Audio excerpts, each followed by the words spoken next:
E aí, pessoal, bem-vindo a mais um podcast do esporte. E hoje para falar sobre a definição das quartas de final. Hoje a gente teve os últimos jogos das oitavas e vamos começar por Suécia e Suíça, né? Que foi o jogo que eu vi quando foram definidas as oitavas de final. Esse era o jogo que eu vi muita gente falando que ia ser o jogo que ia dar sono, né? Ia ser um jogo sonolento, duas seleções que priorizam mais a defesa do que o ataque. E na verdade não, eu achei que foi, inclusive eu achei que esse jogo foi muito melhor que o da Colômbia e da Inglaterra. Claro, as duas equipes têm um ataque bastante limitado, né? Eu acho que a Suécia, na minha opinião, foi melhor na no ataque em si, né? Não na definição das jogadas, porque acho que a Suécia chegou, no primeiro tempo, chegou umas duas, três vezes com muito perigo. Assim, o atacante de frente pro gol. E eles erravam, né? Assim, é impressionante como os suecos perderam gol, né? Eu não sei, cara, assim, será que eles treinam chute pro gol? Porque é impressionante, assim, muito, muito chute por cima do gol. De novo, é impressionante, é surreal a quantidade de gols perdidos. Eles chegavam com boa condição e chutavam para cima. É muito, muito bizarro, mas chegou com muito mais perigo que a Suíça, né? A Suíça, eu achei que no toque de bola a Suíça tinha mais qualidade, a Suécia se perdia um pouco até em troca de passe, mas assustava mais, né? A Suécia quando tinha oportunidade, eles chegavam com muito perigo, mas é o que eu falei, não definia, né? Nosso, não teve uma jogada que chegou a assustar de verdade. Bolas para fora o tempo todo. Foi um jogo morno assim no primeiro tempo, né? Eu falei, a Suécia buscou mais o jogo, na minha opinião. A Suíça é um pouco mais, eu acho que um pouco mais cautelosa, não ia tanto para o ataque, tentava até, mas a defesa sueca estava muito bem postada e o jogo seguiu assim, a Suécia criando boas oportunidades e não definindo, e a Suíça, dentro das suas limitações, claro, conseguiu uma boa troca de passe. É o que eu falei, a Suíça, para mim, na troca de passe, eles tinham muito mais qualidade, mas não chegaram a assustar de verdade, né? Apesar da boa qualidade no meio-campo, eles não teve um lance de muito perigo. O jogo foi esquentar mesmo quando a Suécia fez o gol, né? O- um lance até de infelicidade do zagueiro, né? A bola bateu na ponta do pé, matou o goleiro, né? Se vendo o replay assim, pra mim o goleiro ia pegar a bola, mas o número 10 da Suécia chutou, né? O Forsberg, ele chutou e desviou no zagueiro. Um pouco estranho, né? A FIFA, né, para definir de quem foi o gol, porque na primeira fase toda, todas as bolas desviadas eles deram como gol contra. Esse foi uma bola desviada também. Dessa vez eles não deram gol contra. Acho que foi correto, né? Não acho que uma bola desviada tem que ser um gol contra. Não, ele clareou a jogada, chutou pro gol e apesar de eu achar que o goleiro fosse pegar, o desvio matou o goleiro, eu acho que mereceu, né? O gol ser dado pro Forsberg. E depois disso o jogo esquentou, né? Que a Suíça tava muito apática no jogo, acho que até, é o que eu falei, muito cautelosa, não queria arriscar muito, até porque se tomasse o gol teria que correr atrás do resultado e pagou o preço, né? Pagou o preço por isso, a bola pune, tinham mais qualidade para trocar passe, para tentar até um gol, não fizeram e tiveram que correr atrás do prejuízo depois do gol, né? O jogo esquentou, a Suécia se retrancou, a Suíça foi para cima, tentou, teve um lance até de muito perigo que inclusive o próprio Forsberg, o cara que fez o gol, ele tirou a bola, assim, o goleiro já estava vendido e ele estava no lugar certo, na hora certa, ele tirou a bola e salvou a Suécia do empate, né?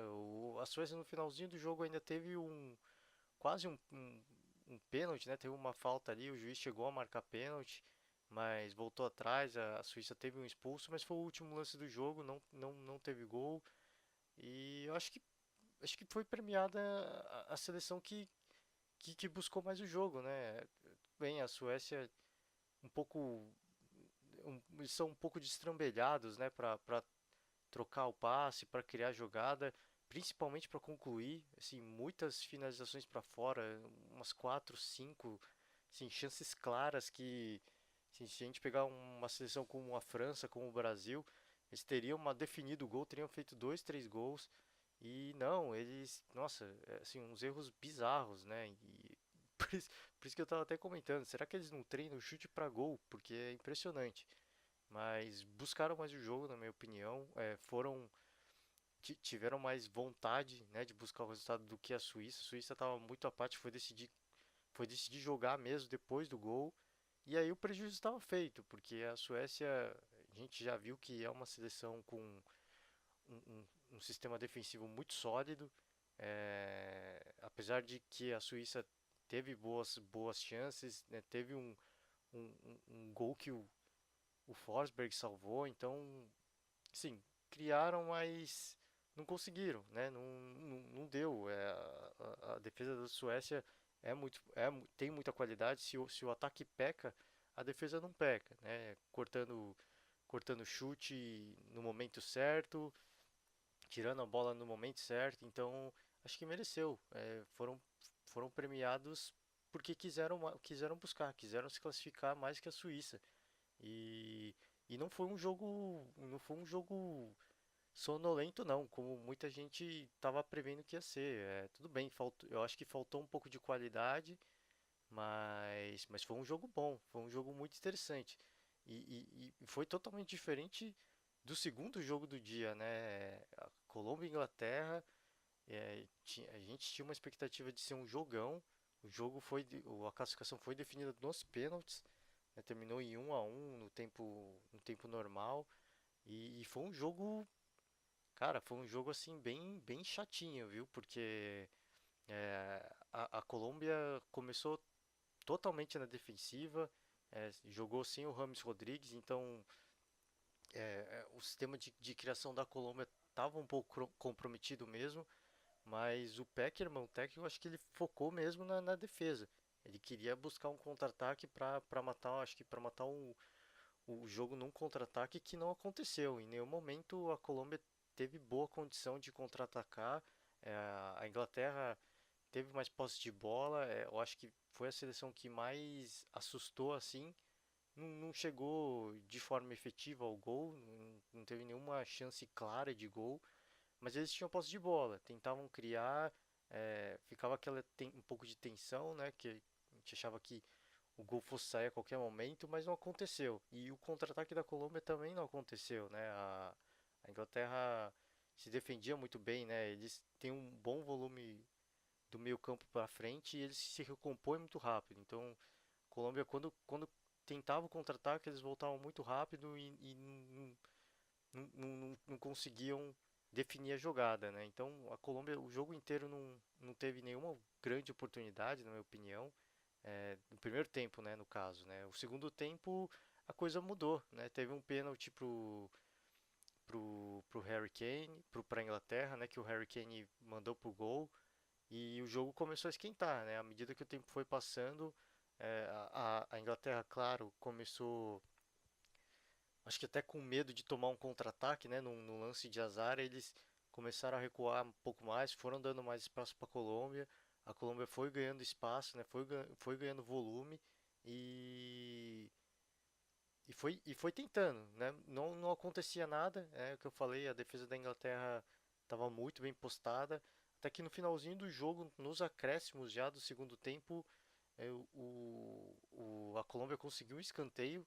O escanteio foi num lance, cara, foi num lance assim de muita felicidade do goleiro, né? Porque foi um chutão, eu esqueci agora quem que deu o chute, mas foi um chutão de fora da área e de longe, assim, ia ser um golaço, né? E o goleiro estava um pouco adiantado, ele deu uma espalmada assim na bola, salvou no limite, né? E se salvou de um golaço, né?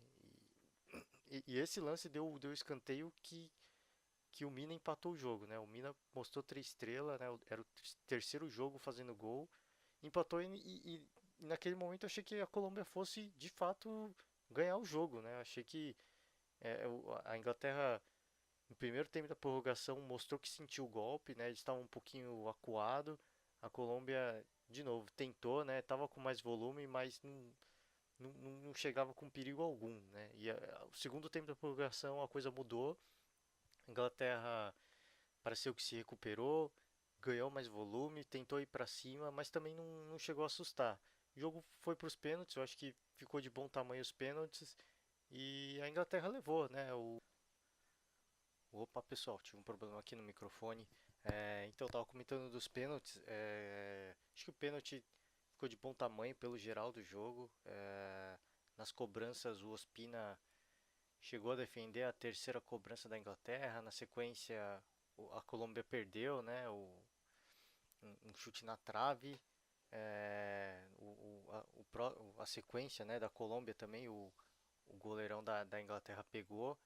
E na última cobrança, né, da Inglaterra, putz, foi muito azar assim do Ospina, porque ele chegou a encostar na bola, mas a bola entrou, né? E aí acabou, ficou de bom tamanho, né, acho que pros dois lados. Quem quer que passasse, eu queria que passasse mais a Colômbia, eles mostraram mais garra, mais vontade do que a Inglaterra. A Inglaterra muito apática o jogo inteiro, mas é um time de mais qualidade, né? Então, era uma partida que era difícil prever qualquer coisa, né? Claro, eu esperava a Colômbia e que gostaria muito de ter visto a Colômbia avançar, mas eu acho que ficou de bom tamanho. Foram duas equipes que não mostraram um bom futebol, na minha opinião. O jogo, que nem eu falei, foi bem morno, foi bem sonolento. Tudo bem, o árbitro ajudou muito, né? O árbitro falava muito, ele parava muito o jogo, era impressionante, assim, tava até irritando. E no segundo tempo parecia até que ele ia perder o controle do jogo, né? Porque qualquer coisa que acontecia, todo mundo ia pra cima dele, então assim, parecia pra mim que ele ia perder o controle total do jogo. Mas ficou por isso mesmo, né? O jogo seguiu, continuou morno e a disputa nos pênaltis eu acho que foi o caminho mais justo. E agora a gente tem uma Suécia e Inglaterra, né? Um jogo que vamos ver o que acontece, né? A Suécia tem uma defesa muito forte, a Inglaterra tem um meio campo com bastante volume de jogo, mas tem dificuldade para definir, como a gente viu nesse jogo contra a Colômbia, né? A gente tinha visto, né? A Inglaterra pegou na primeira fase dois adversários fracos, fez muitos gols, mas agora que pegou a Colômbia, né? Que um adversário mais qualificado já mostrou dificuldade e vai ter ainda mais dificuldade contra a defesa sueca. Então, vai ser um jogo interessante de ver. E é isso aí, gente. Quartas de final definidas, né? A gente vai ter um Uruguai, França, Brasil, Bélgica, Rússia e Croácia e agora Suécia e Inglaterra, né? Por muito pouco, né? A gente não teve um lado da chave sem campeões mundiais, né? A Inglaterra bateu a Colômbia no sufoco e é a única campeã mundial desse lado da chave, né? Então, sim, foi por muito pouco mesmo, que a gente não teria seleções inéditas, né? E é isso aí, gente. Agora a gente vai ter uma pausa da Copa por 2 dias, né? E vamos sentir falta, mas amanhã a gente está de volta. Amanhã a gente volta para comentar a expectativa das quartas de final. É, é isso aí. Por hoje é só e um forte abraço e até a próxima, gente.